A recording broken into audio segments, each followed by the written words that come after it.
says he's a walking order of battle. This is what sets the Union Army in motion.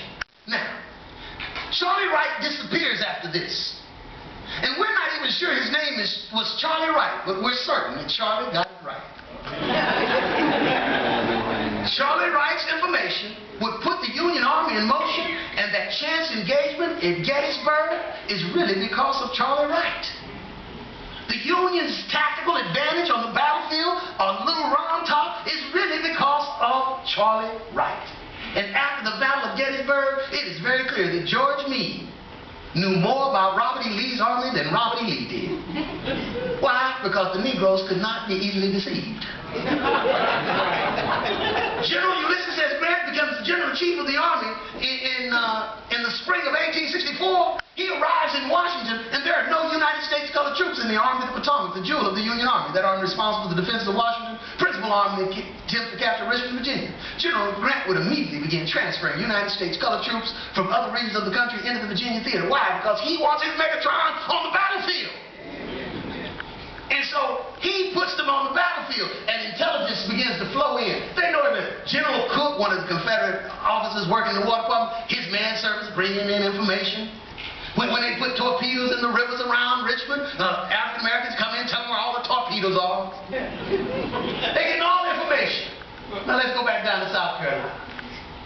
Harriet Tubman was sent down to South Carolina in late 1862. Now, when we talk about Harriet Tubman as a guide, scout, and spy, well, I want you to appreciate that you don't go down there by yourself. Harriet Tubman isn't a lone ranger. She is a commander of a team. This is very important. When we make it seem like she's by herself, it doesn't really give her the requisite standing as a leader. She is a leader of men and women in a combat operation. And in June of 1863, Harriet Tubman would become, and still is, the only American woman ever to lead U.S. soldiers on a raid. She led 300 men from the 2nd South Carolina Infantry of African descent on a raid down the Combahee River in South Carolina. Highly successful raid, destroyed the rice plantation infrastructure there along the Combahee River, emancipated over 700 enslaved persons. After the raid, General Quincy Gilmore in July of 1863 would write an order to his paymaster, ordering him to pay Harriet Tubman as, quote, a special agent, close quote. So I like to call her Special Agent Harriet Tubman, or Spy Commander Harriet Tubman. She is a commander, not a lone ranger. Also down in South Carolina,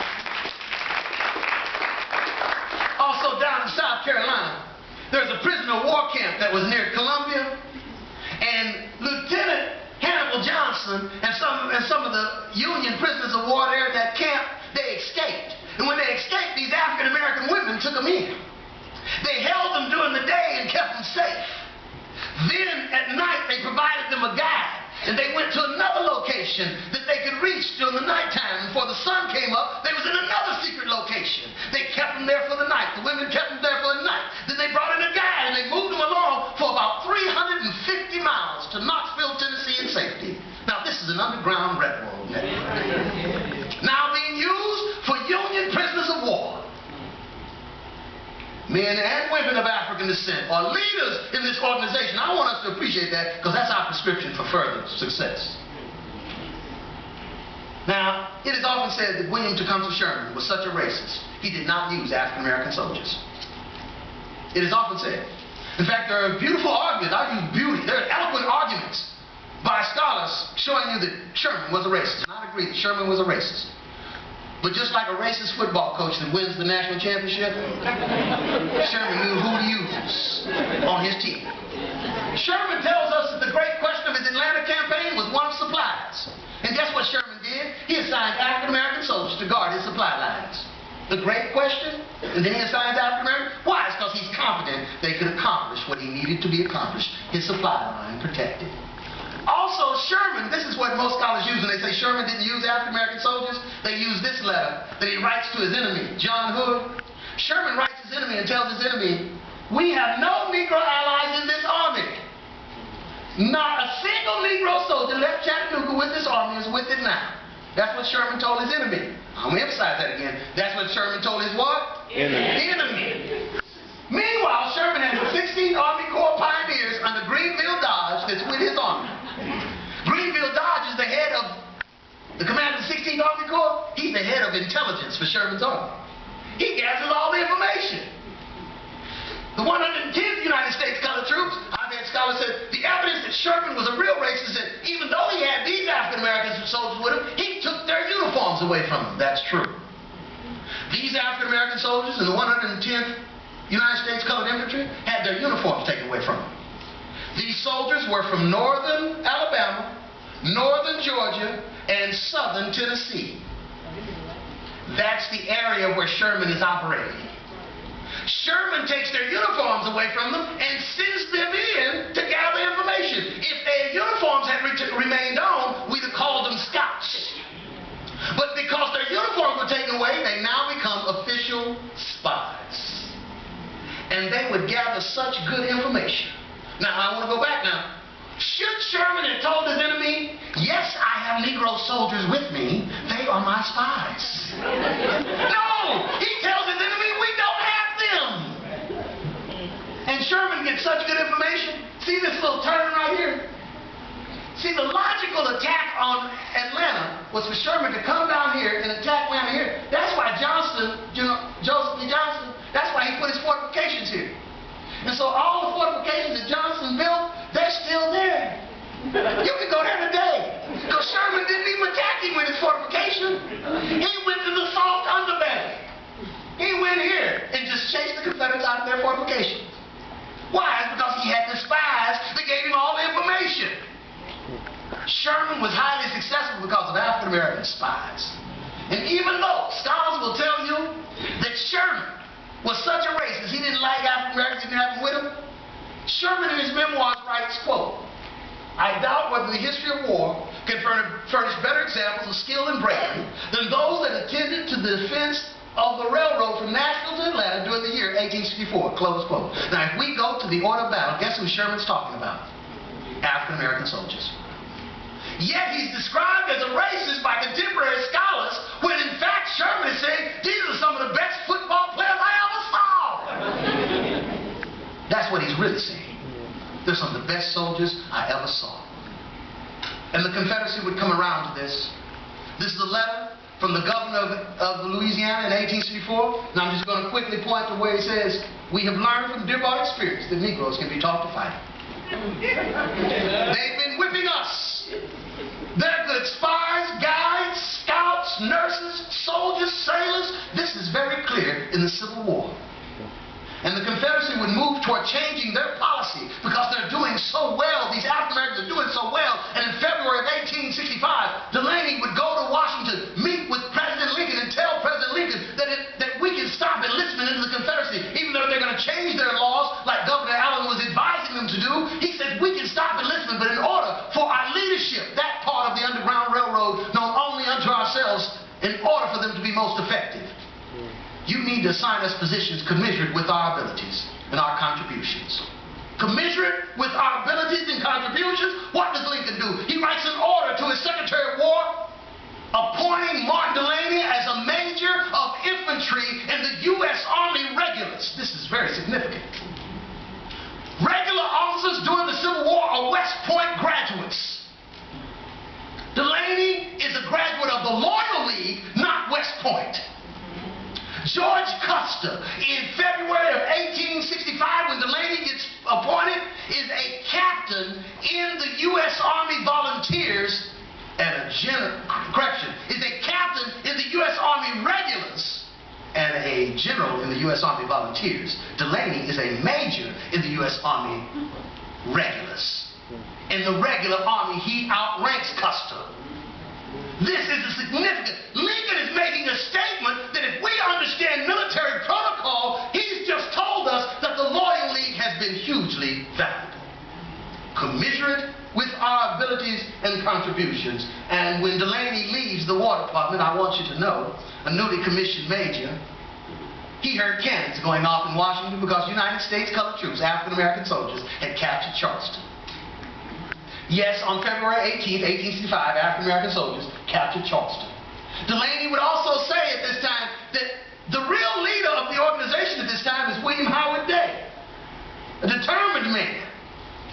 He would say that Day was the person to arrange the military policy of the Underground Railroad relative to slave enlistment. So we're doing research. It's hard to do research on Day because he's so secretive. Most times we just think he's in New Jersey. Because he wasn't telling people, yeah, I'm down here recruiting. The secret organization. But Delaney is telling us.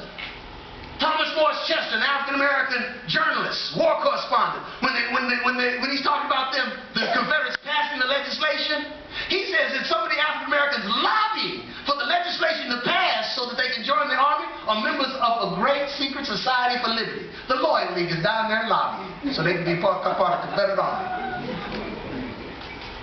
This secret organization is at work, and the success of the Union Army, the success of the Union Navy, can be attributed to the contributions of these African Americans. In the spring of 1865, 33% of the Army of the Potomac was comprised of United States colored troops. Remember when General Grant became the commander and the General-in-Chief of the Army? It was 0. 1 year later, it's 33%. He wants his powerful allies on the battlefield. And he would place them on the battlefield in front of Richmond. He would send them in to lead the major attacks on the fortifications before Richmond, like the Battle of Newmarket Heights, September 30th, 1864. It's African-American soldiers who are the lead elements. Now, I've read some scholars who said that the reason that General Grant was sending them in first is because he was a racist who thought these were his worst soldiers. And so he was sending his worst in first so they could get killed. They were cannon fodder. I know you've read it because it's very popular. It's very popular among leading scholars. It's also very ridiculous in the context of American military doctrine. I spent 21 years in the Marine Corps. In the Marine Corps, we boast of going in first. Why? Because we're the best. The 82nd Airborne goes in first. Why? Because they're the best. 101st Airborne goes in first because they're the best. That's American military doctrine. Challenge you to find a single American military theorist, a single American general who has ever written, we send our worst in first. It would be like finding a football, a basketball coach that says, well, you know, I always send the worst players in first. No, he doesn't. He's trying to win the game. Grant isn't trying to die in front of Richmond. He's trying to capture Richmond.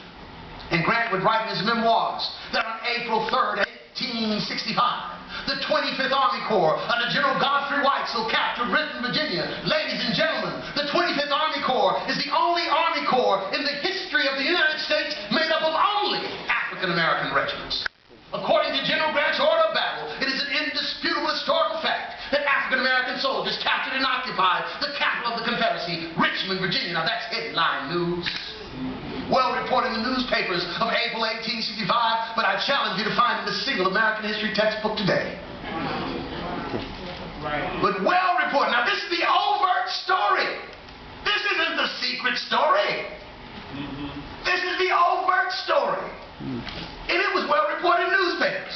You could have read about it in New York newspapers, Philadelphia, Boston, Chicago, Detroit, San Francisco, but my favorite is the Washington, D.C. newspaper, National Republic. Headlines on the evening of April 3rd, 1865 read, Extra Glorious Fall of Richmond Captured by the Black Troops.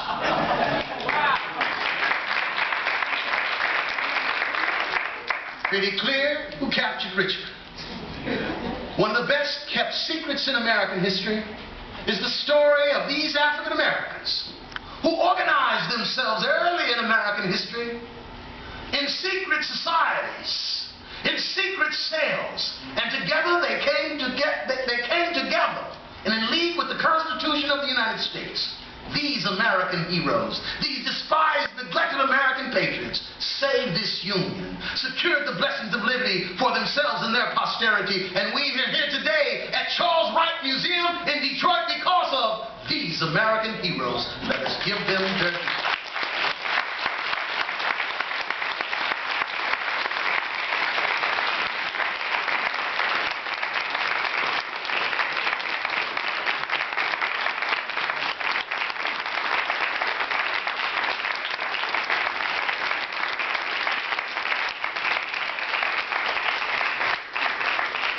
Thank you very much. And are there any questions?